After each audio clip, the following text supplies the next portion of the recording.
Good afternoon. So it's time to start our lecture today, and we will continue our discussion on circular motion. Now, in the previous lecture, we have discussed about how to derive the quantities of uniform circular motion using the language of vectors, right?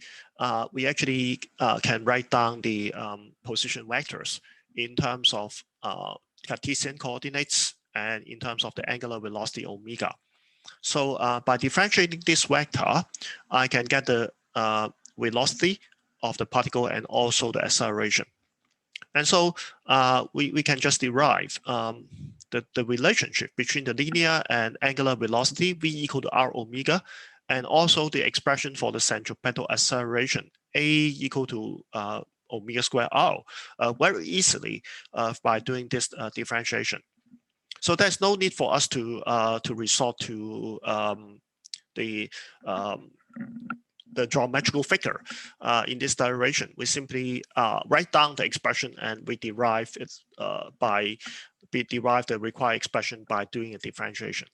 So that is an advantage. In using the analytical expression in analytical direction, you don't have to think.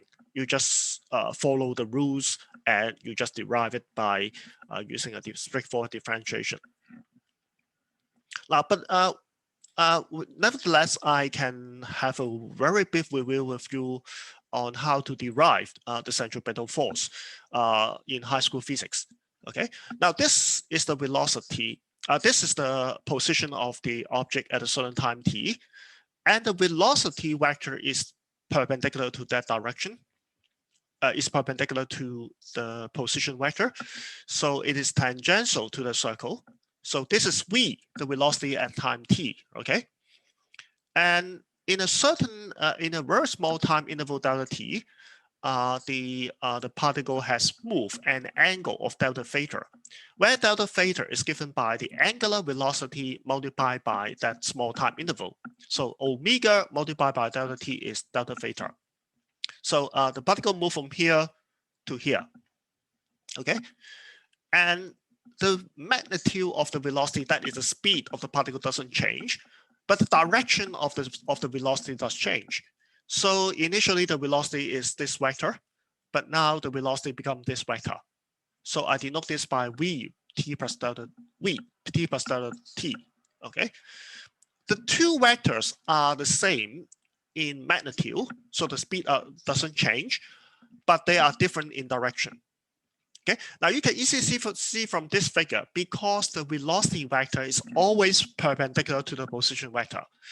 So the angle between the two position vector is actually the same as the angle between the two velocity vector. So this angle is still given by omega delta t. And since the magnitude of the velocity doesn't change, and if delta t is sufficiently small, then the change in velocity, which is given by this red arrow, this vector, is equal to, in magnitude, to omega delta t, that is the angle, multiplied by the velocity, the magnitude of the velocity v. So that's give me delta v equal to v delta t, delta theta equal to v omega delta t.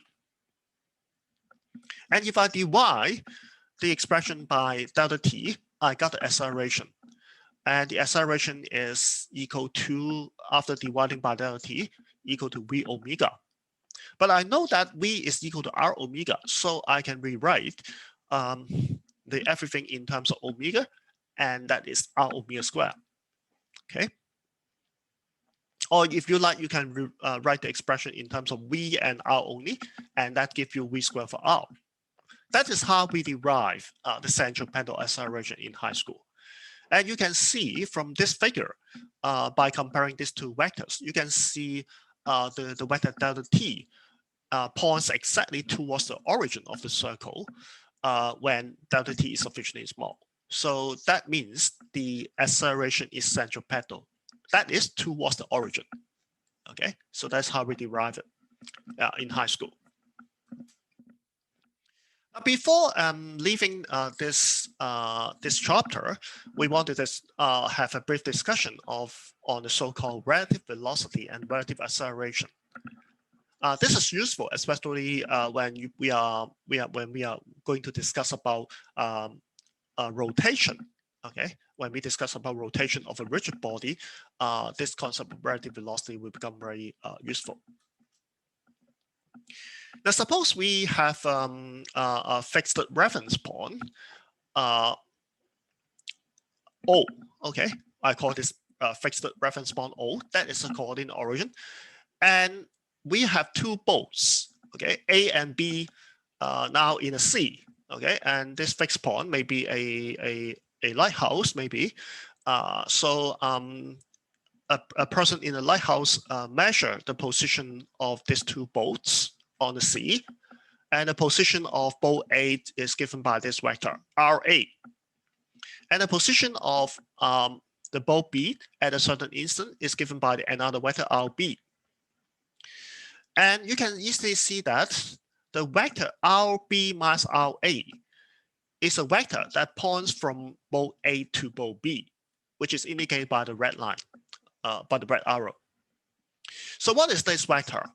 This vector is the position of boat B relative to boat A.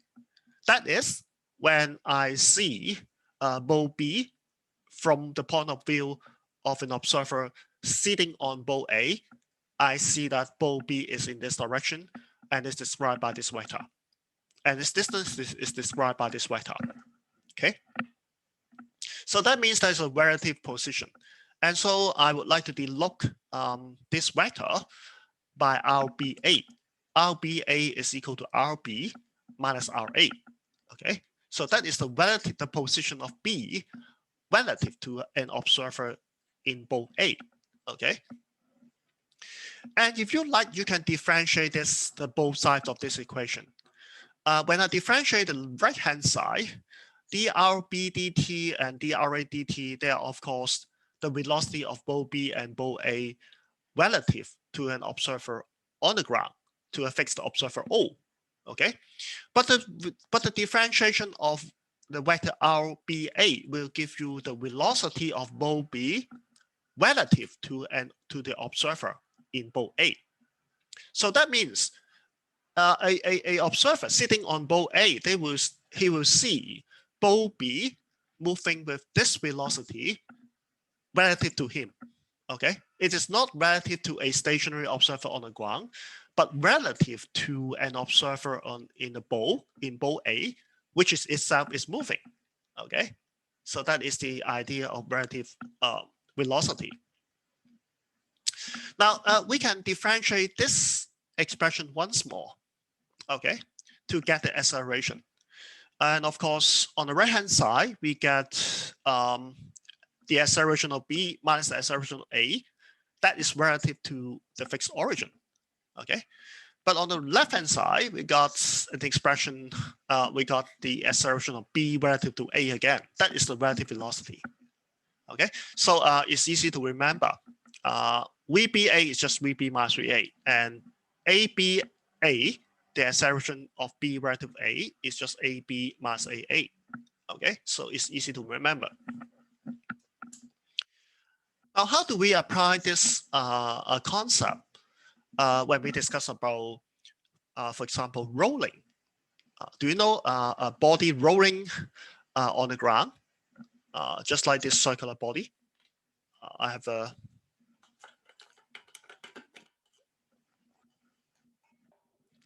have this circular object. Now imagine this object is rolling, okay, rolling on a horizontal ground. Okay, now suppose the body rolls without any slipping. Now this is called slipping. When the body slips, there's a relative motion between the surface on which it stands and the surface of the object. But if the objects roll without slipping, then every point on the object touch the surface at the corresponding point. Okay, and there is no relative sliding motion between the two surfaces. That is called pure rolling.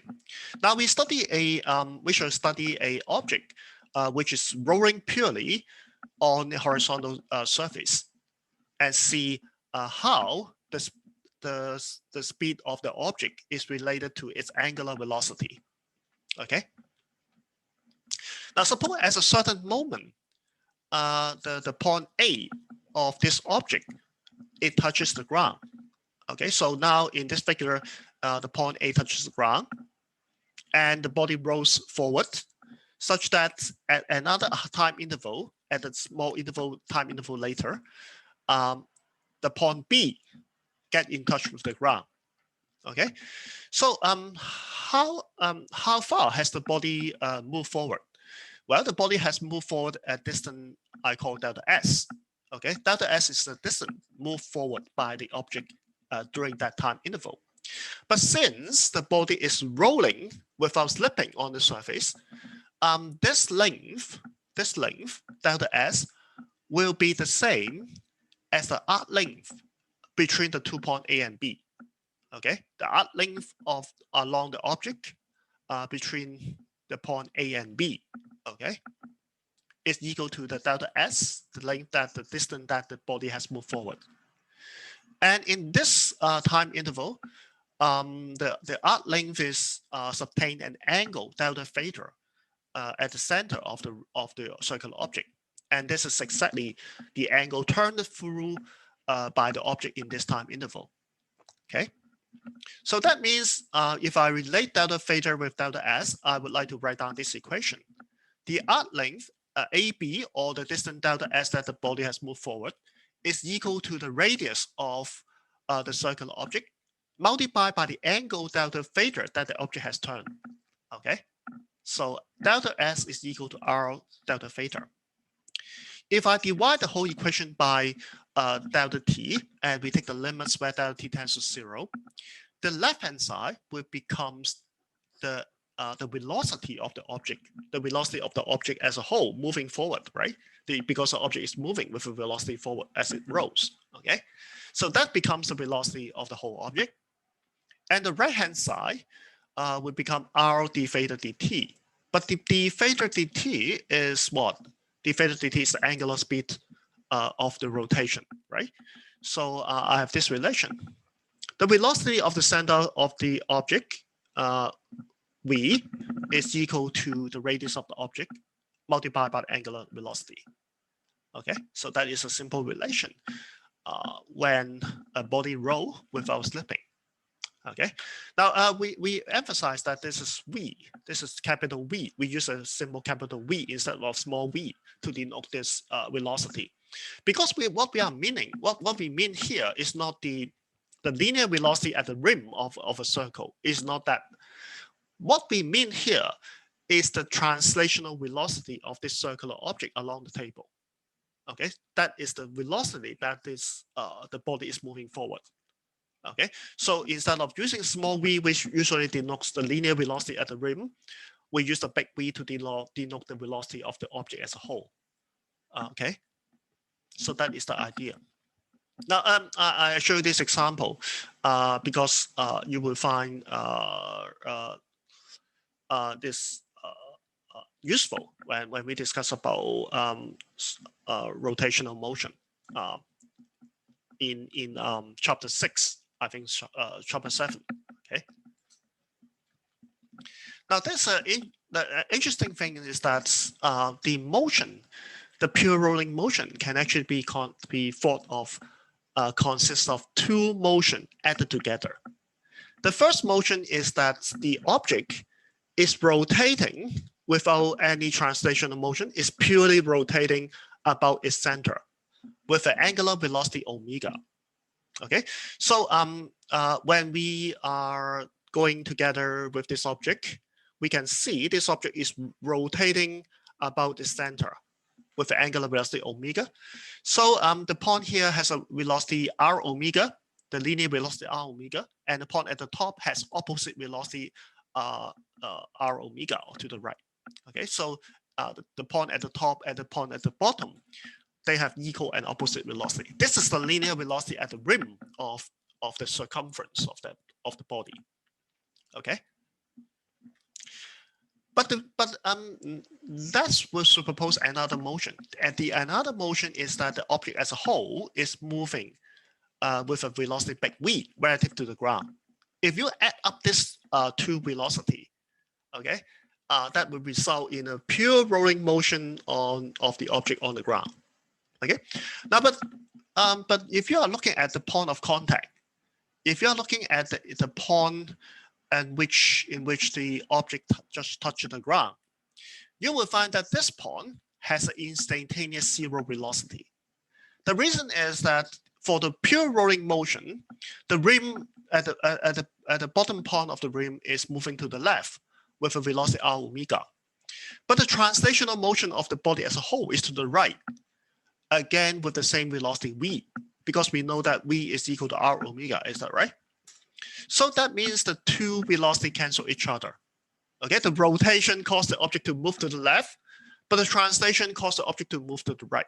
And the two velocity have the same velocity.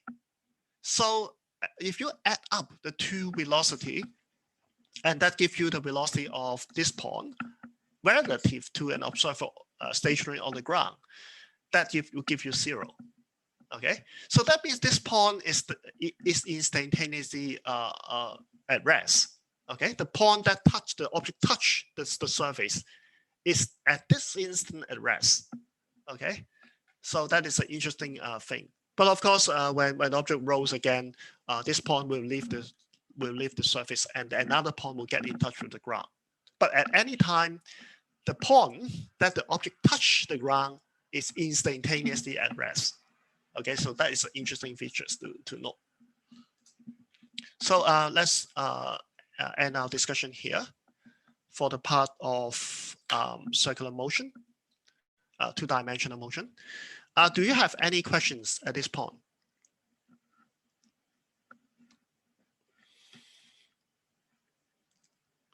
Any questions that you want to raise so far?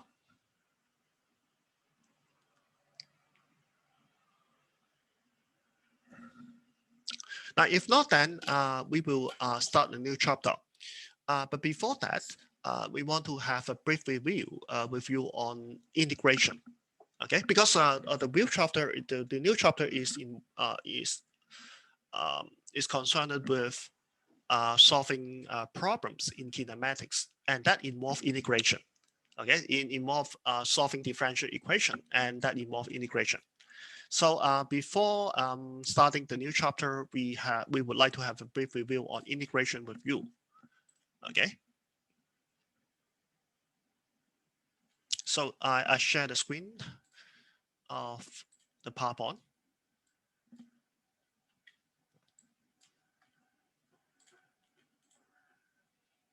Now, most of the things in this chapter is this mathematical supplement is just a review. I suppose you learned integration, at least simple integration before. Okay, so I will skip some of the details. So let's discuss have a review about the definition and meaning of doing integration. Now, suppose that the function f is a function of the parameter t. This may be the time parameter. So the function f changed like this. Okay, and now I divide this long time interval into many small time interval. Okay, and each time interval I call it delta t. Okay, so I imagine now the area under the curve can be chopped into a lot of rectangular strip. Okay, and the width of each rectangular strip is delta t. Is that okay?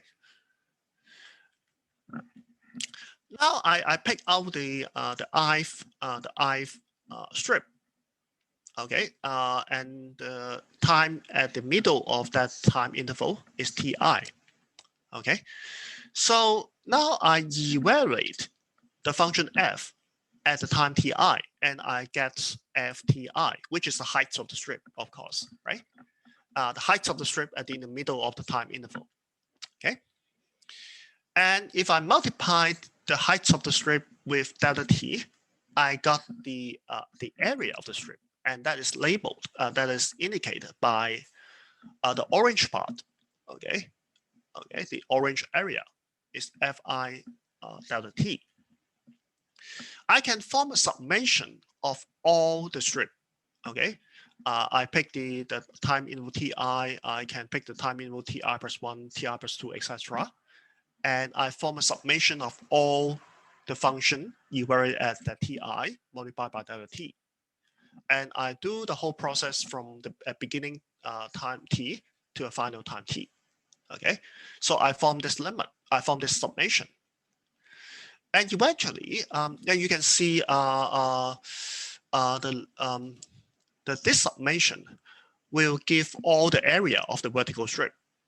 But the area of the vertical strip are slightly different from the area enclosed by the curve, right? You can see because the strip is a uniform rectangle, but actually the curve is not that perfect. It's going down, up and down smoothly. So there's a slight difference between the area of the strip and the area bounded below by the curve. But the difference will be getting smaller and smaller in the limit where delta t tends to 0.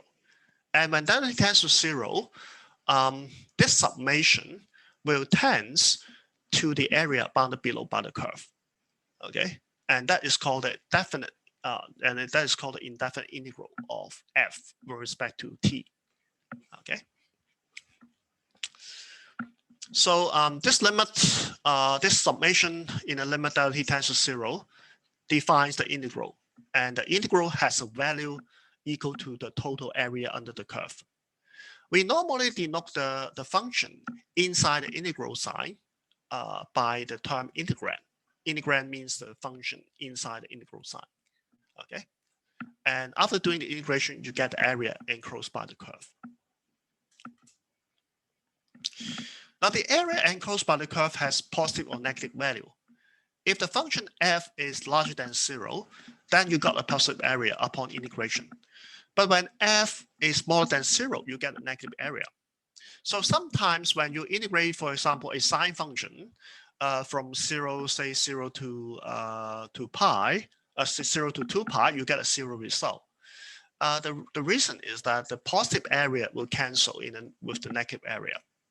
So when doing integration, be careful. If you got a result with f changes sign, when you do an integral with f change sign, the result will not give you the exact area of the bounded below by the curve. You have to consider the positive and the negative area to see if there's some canceling between the two. Okay. Now, what we call by definite integral is the integration of the function from a certain starting point t1 to another ending point t2. So I integrate this function from t1 to t2.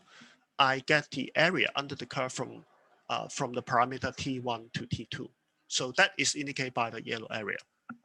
Okay. So that's called definite integral. Now, what is meant by the definite integral and the indefinite integral is just the definite integral specify very clearly where the integration starts and where the integration ends. So it gives you a definite area, right? And a definite area can be expressed by what? Can be expressed by a number. Okay, it's a pure number because it gives you the area. Right, the area, so the area is given to you as a number. So the result of this integration is just a number. Okay, if t1 and t2 are given and the function f is given, the result would be a number. Now, but the indefinite integral is such that I want to calculate. It means that I want to calculate the area below the curve up to a certain upper limit t. Okay, but I don't know the lower limit. Okay, I only know that I now calculate the integration, the area below the curve, up to a certain upper limit t.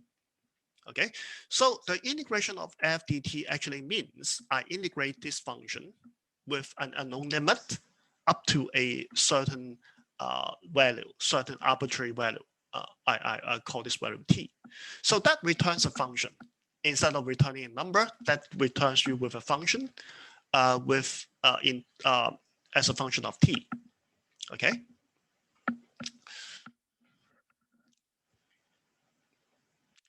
Now, because the lower limit is unknown, right? You are not given the lower limit, so you can actually when you do an integration, you can actually add an arbitrary constant to the result. Okay, and that arbitrary constant, that so-called integration constant, correspond to the fact that you don't know the lower limit.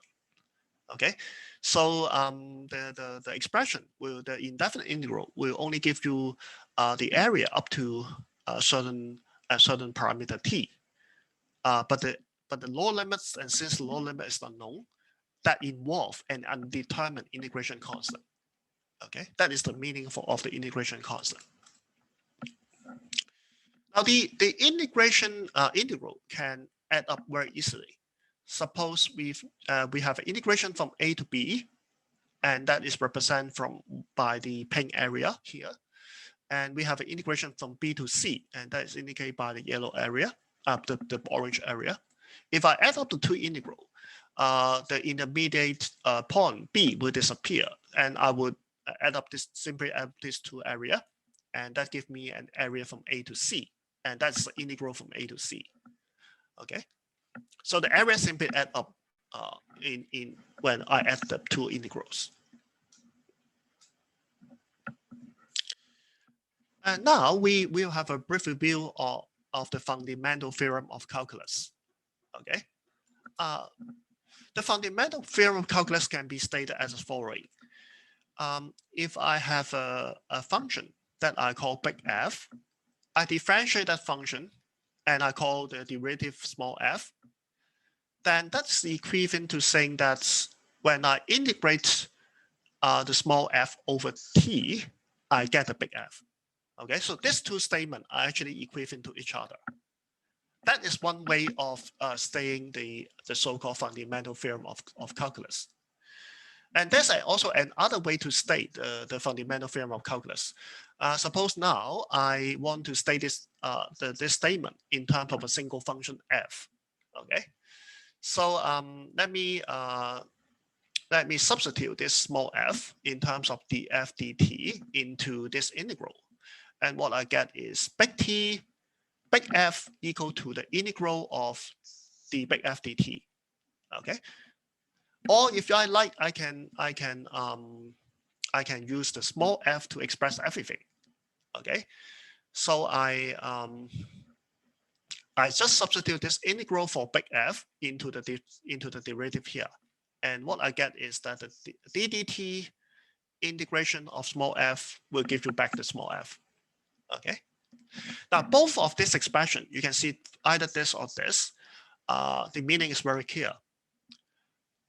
The integration seems to cancel the differentiation, and in this expression, the differentiation cancel the integration. So that means the integration and the differentiation, they are opposite operation. They somehow cancel each other. They are the reverse operation of each other. Okay. Now, how do we prove it? We can prove it. Okay. How do we prove it? Suppose we do an integration from a certain fixed point I call t naught to a point t. Okay. We do the integration of this function f from t naught to t, and that is of course denoted by this integral. And we can also do this the same integral, but now up to a upper fixed point to upper limit t plus delta t. Okay, and that is denoted by this integral. Okay, now the difference between the two integral would be the area integrated by the orange part. Okay, so this is the difference between the two integral. One is from t naught to t plus delta t. The other is t naught to t. The difference is just the yellow area. Okay, so I denote the difference by the yellow area, and I call it A. Okay. Now imagine now if I choose a delta t, which is very, very small, then the yellow area is just the value of the function f multiplied by delta t. When I choose a delta t very small, the variation in f in this time interval will be negligible, right? And so the yellow area is exactly given by the one value of the function here multiplied by delta t. So this is approximately equal to delta t, f delta t, and the equal sign is exact when I consider delta t tending to 0. Okay. Now, so when I take the limit, when I divide the whole equation by delta t and I take the limit when delta t tends to 0, that will be exact. And so the function at time at t is equal to the difference of these two areas divided by delta t in the limit delta t tends to 0. And if you consider this as a function, that means the function is evaluated at t plus delta t minus a function as the time t divided by delta t. But that is exactly the definition of a differentiation, right? The function evaluated as t plus delta t minus a function at t divided by delta t. That is the definition of the derivative. So that becomes the derivative of this function with respect to t. Now, you should know that the derivative t actually acts on the upper limit because it's the upper limit that changed. The result of this integral, of these two integral, is a function of the upper limit. Okay, so when the two integral differ just a little bit by the difference in the upper limit delta t, the differential operator just act on the upper limit. Okay, so that's give you the differentiation of this integral with respect to the upper limit. Okay, so you can see from this expression very obviously the differentiation now cancel the integration and give you back the original t. Okay. Now I write the another variable s inside the integral. Now that's s integral. This s variable is a dummy variable. Okay, and it should not be confused with the upper limit t. The upper limit t is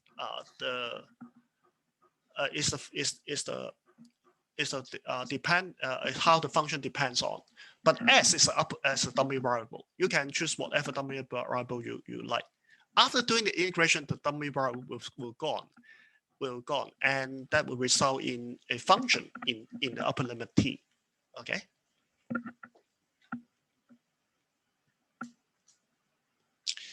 So this is a simplified diagram illustrating the differentiation and integration. They are just the reverse operation of each other. Okay, and by doing when you go from small f to big F, you do an integration, and in doing integration, you can determine the big F, but up to an arbitrary constant c because you are doing an indefinite integral. Okay. And there are some rules of the differential of integration. Okay. How to integrate a polynomial? Well, the integral sign acts on each of the term. And for the term with t to the power alpha, you get t alpha plus 1 divided by alpha plus 1, provided that alpha is not equal to -1. So if you start with 1, you get t. If you have t, you have t squared for 2. If you have t squared, you got t3 over 3. And you have, in general, if you have t alpha, you have t alpha plus 1 divided by alpha plus 1. Okay. Now, this can be easily checked by differentiating this. Okay. Whenever you are not sure about whether integration formula is correct, you just differentiate the whole thing and see if you can get back to the original integrand. Okay. Now, when I differentiate this guy, I simply go back to t alpha. So this expression must be correct. Okay. Now, how about sine function and cosine function? I urge you to memorize it by heart. If you start from a sine, you integrate it, you get a minus cosine. If you start from a cosine, you integrate, you get a sine. The idea is simple. You just differentiate the the right hand side to see if you can go back to the original function. I differentiate the minus cosine, I get sine, right? I differentiate the sine, I get cosine. So that means that this formula are correct. Okay.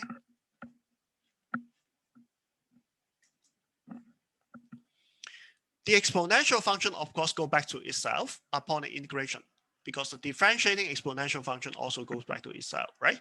So the reverse operation also leave the function unchanged. Okay. Now, in doing the integration of T alpha, I emphasize that alpha cannot be equal to -1. And because that is a special case. When alpha is equal to -1, that is equivalent to integrating 1 over t, right? And the integration of 1 over t will give you log t. This is the logarithm to the base e, okay? Now, you may be interested to know, for example, what is the integral of log t? Okay, that is a little bit tricky. It turns out that the integration of log t is t log t minus t. Okay, how do I know that? You simply have a check. You differentiate both sides. When you differentiate the right-hand side, for the first term, you differentiate t, leaving the log t unchanged. Plus, you keep the log t here and differentiate. You get the t here and differentiate the log t. The last term is simply differentiate the t. And this you get 1, dt, you have 1. So you have log t here. And for the second term, you have t multiplied by 1 over t, because the derivative of log t is 1 over t, right? And the last term is simply 1. So the last two terms cancel each other, and you get log t, okay? So that is a check. That's a fast check that this formula is correct. Now, integration is not the same as differentiation. Differentiation, you can work on whatever function, no matter how complicated the function is. As long as you are careful enough, you can apply the chain rule, you can apply the product rule or the quotient rule to do the differentiation. Okay, so there is no function in which you cannot do the differentiation. But for the integration, there are a major difference.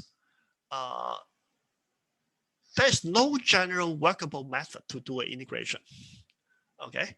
And you have to rely on your experience. There's no guarantee that you can find the integral of a function, okay? And we only can rely on experience, and also we rely on several methods, including the following. The first method is called exact differential. The second method is called change of variable. And the third method is called integration by parts. I think you have learned some of this method before in your high school study. Perhaps you haven't learned about integration by parts, but I only will introduce it briefly, because in this course, we won't involve with this kind of calculation.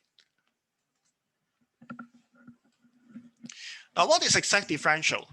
Suppose I want to find the integration of this guy, t cosine t minus t over t squared. Now, this looks very complicated. But as soon as I realize that this combination is just the derivative of sine t over t, everything becomes simple. Because when I apply a quotient rule to sine t over t, I get this stuff. And after simplifying the thing, I get t cosine t minus t over t squared, which is exactly this guy. So I turn this into the derivative of sine t over t. And since the integration cancels the derivative, I get sine t over t. Now, but that's not a method at all. You probably have realized that. Literally speaking, I know the answer before, right? I know the answer beforehand. I just write down the correct solution, okay? Because if I don't know that the integration is sine t over t, I will not start with this differentiation and get back the result. Okay, so in effect, I know the answer before, okay? At the beginning. For example, how do I integrate t exponential to the power t squared? Now, I consider the derivative of exponential t squared. by using the chain rule, the exponential always go back to the exponential. But by chain rule, I have to differentiate the t squared, and that's give me 2t. And that means t exponential to the t squared is 1/2 of the exponential function, the derivative. Okay, and so again, the integration cancels the derivative, so I get 1/2 exponential t squared. Okay.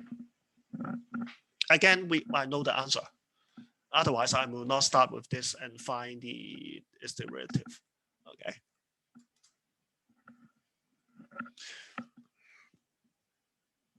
But the most useful method of doing integration is probably the change of variable. Okay, that's a commonly used method, and I think it's the most useful method. Instead of integrating the function with respect to t, I integrate it with respect to u. I make a change in variable from t to u. That is, I introduce a function such that t is expressed in terms of u. And when I differentiate both sides, the differential dt is equal to dt over du, is dt du multiplied by du. So in this way, I change everything from t to u. Okay, so the integral of f, the dt can be replaced by dt du multiplied by du, and I can also make a change of variable from t to the function of u here. Okay, so everything in terms of u, and luckily, if you make the correct substitution, if you have the insight to get the correct substitution, then you will be able to evaluate the integral in terms of u. Okay.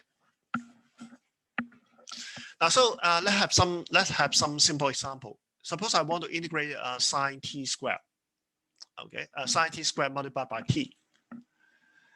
Now, what I noticed is that the difficult thing is that I have the t squared inside the sine. If I can make the variable, the integration variable t squared, I do know how to do the integration. But I noticed that t dt can be converted into dt squared divided by 1/2. Okay, so that's why I start with the variable u equal to t squared. Okay, if I put t equal to u equal to t squared, the integrand become u, and so I have sine u, right? And how to convert the dt? Well, t is equal to square root u, and when I differentiate both sides, when I differentiate this, I get du equal to 2t dt. And I can make t the subject. Dt is equal to 1/2 du over t. But t is equal to square root u, so I can express everything on the right-hand side in terms of u. So this becomes 1/2 u to the power minus 1/2 du. So I put it back here. I just replace dt with this bunch of variable involving u. But fortunately, the u 1/2 cancel with the u minus 1/2, and I end up with an integral, a simple integral of sine u. And so I get cosine minus cosine u. Okay, and of course I can change it back to t squared by rewriting u as t squared. Okay.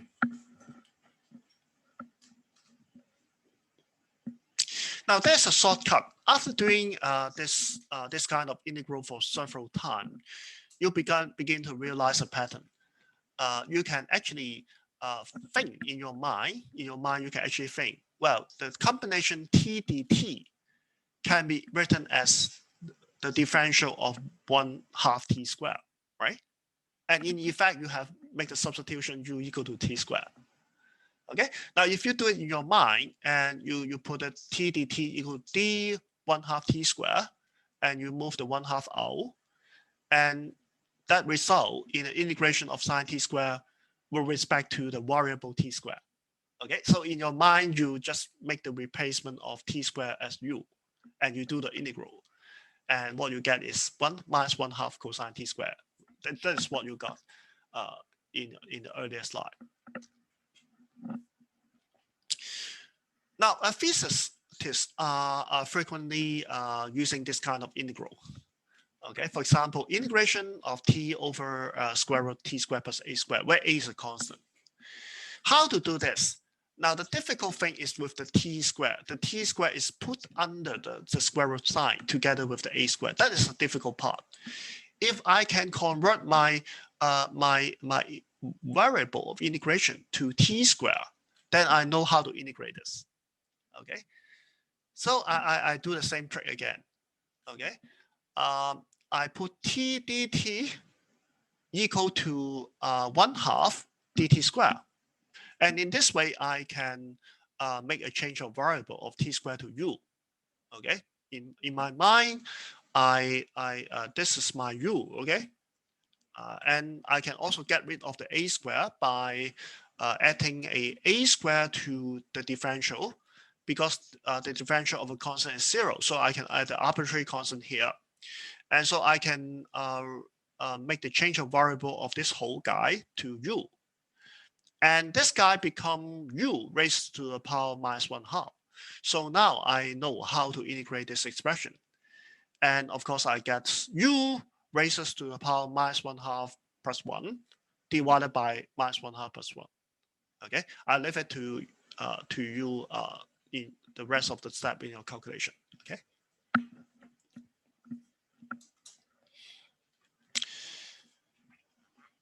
And sometimes we will rely on the trigonometrical function to do an integral. Suppose I want to do this integral. Now I don't have the t in the numerator, so I cannot convert it into dt squared anymore. So how do I do that? But I noticed that there's a minus sign before the t squared inside the square root. So I make a change of variable of t equal to a sine u. Why I do this? Because I know that when I put this into the t squared below the square root sign, that will become 1 minus sine square u. And that will allows me to convert the thing into cosine square u. And after taking square root, I can get rid of the square root sign. Okay. After taking a square root, that will become a simple cosine. Okay. So that is a story. I make such a substitution, and that 1 minus sine square become cosine square.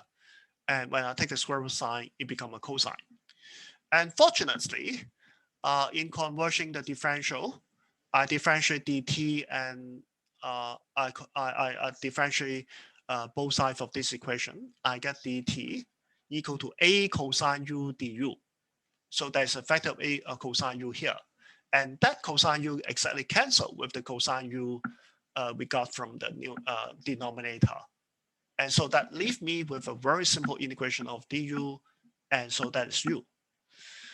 But how do I convert it back to t? The idea is simple.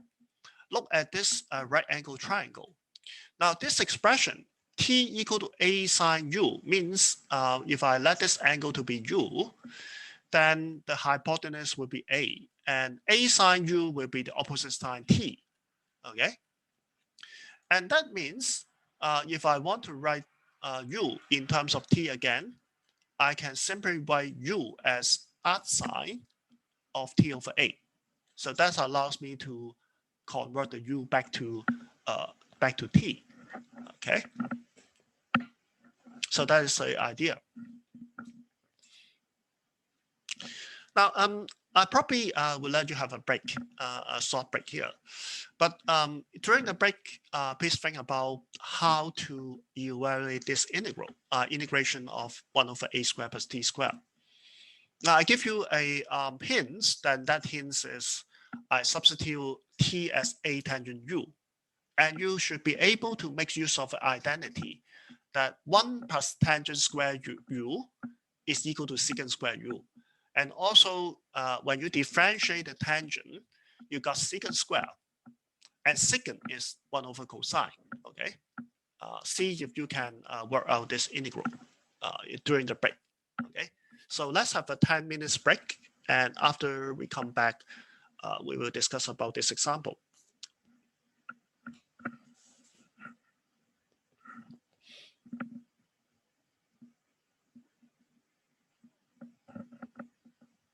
if you have any questions, you can ask me.